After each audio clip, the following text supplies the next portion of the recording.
Saul mengatakan kepada Yonatan, anaknya, dan kepada semua pegawainya bahwa Daud harus dibunuh.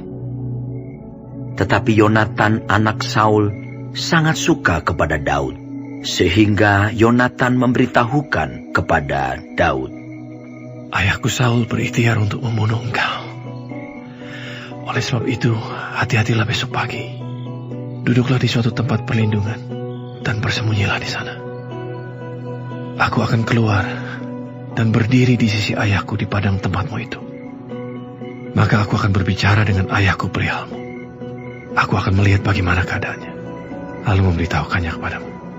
Lalu Yonatan mengatakan yang baik tentang Daud kepada Saul, ayahnya. Katanya, janganlah raja berbuat dosa terhadap Daud, hambanya. Sebab ia tidak berbuat dosa terhadapmu. Bukankah apa yang diperbuatnya sangat baik bagimu? Ia telah mempertaruhkan nyawanya dan telah mengalahkan orang Filistin itu. Dan Tuhan telah memberikan kemenangan yang besar kepada seluruh Israel. Engkau sudah melihatnya dan bersuka cita karenanya. Mengapa engkau hendak berbuat dosa terhadap darah orang yang tidak bersalah dengan membunuh Daud tanpa alasan? Saul mendengarkan perkataan Yonatan, dan Saul bersumpah, demi Tuhan yang hidup, ia tidak akan dibunuh. Lalu Yonatan memanggil Daud, dan Yonatan memberitahukan kepadanya segala perkataan itu. Yonatan membawa Daud kepada Saul, dan ia bekerja padanya seperti dahulu. Ketika perang pecah pula, maka majulah Daud dan berperang melawan orang Filistin. Ia menimbulkan kekalahan besar di antara mereka, sehingga mereka melarikan diri dari depannya.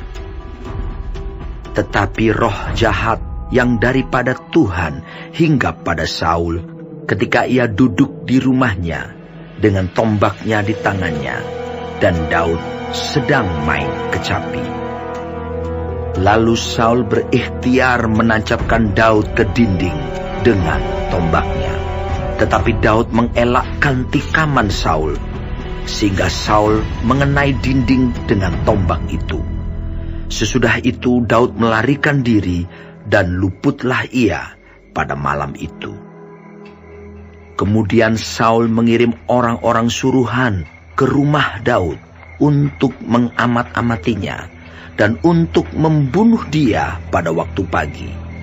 Tetapi Michal, istri Daud, memberitahukan kepadanya demikian. Jika engkau tidak dapat meluputkan dirimu malam ini, maka besok engkau akan dibunuh. Lalu Michal menurunkan Daud dari jendela. Ia pergi melarikan diri, dan luputlah ia. Sesudah itu Michal mengambil terafim dan menaruhnya di tempat tidur. Ditaruhnya sehelai tenunan bulu kambing di bagian kepala, dan ditutupinya dengan selimut.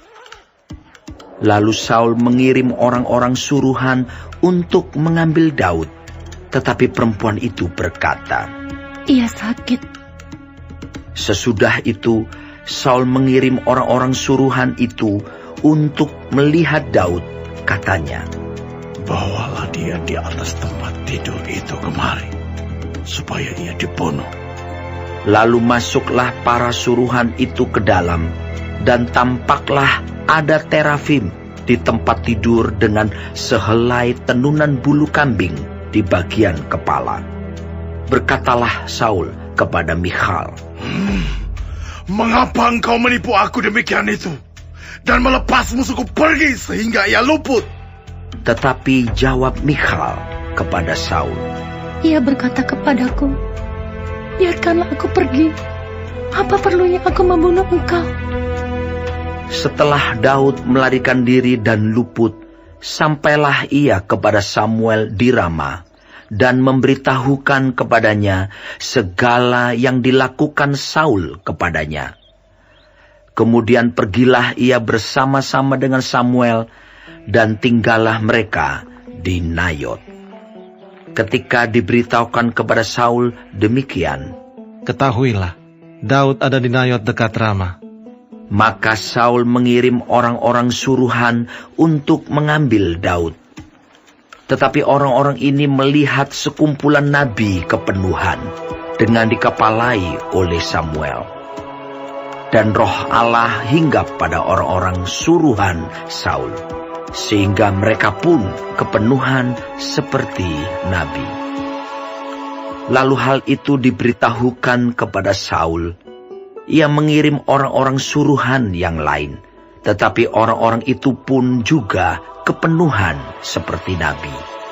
Saul mengirim sekali lagi orang-orang suruhan, rombongan yang ketiga, dan orang-orang ini pun juga kepenuhan. Lalu ia sendiri pergi ke Rama. Sesampainya ke dekat perigi besar yang di Sekhu, bertanyalah ia, katanya, "Di mana Samuel dan Daud?" Jawab orang, "Ada di Nayot, dekat Rama." Lalu pergilah ia ke sana, ke Nayot, dekat Rama. Dan pada dia pun hinggaplah roh Allah. Dan selama ia melanjutkan perjalanannya, ia kepenuhan seperti nabi, hingga ia sampai ke Nayot dekat Rama. Ia pun menanggalkan pakaiannya, dan ia pun juga kepenuhan di depan Samuel.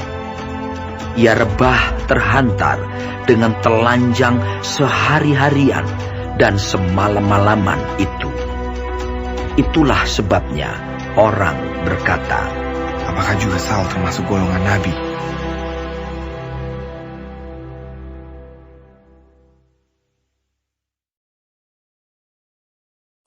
Shalom semua jemaat Tuhan. Kembali kita di dalam pendalaman Alkitab Clear Sight.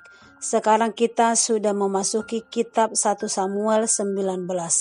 Tuhan Yesus memberkati. Saul mengatakan kepada Yonatan anaknya dan kepada semua pegawainya bahwa Daud harus dibunuh. Tetapi Yonatan anak Saul sangat suka kepada Daud. Saul mulai menyadari bahwa ia berhadapan bukan hanya dengan Daud yang populer dan menarik, tetapi juga dengan Tuhan sendiri. Ada keluputan-keluputan yang dialami oleh Daud. Yang pertama yaitu Daud adalah aset kerajaan yang begitu berharga.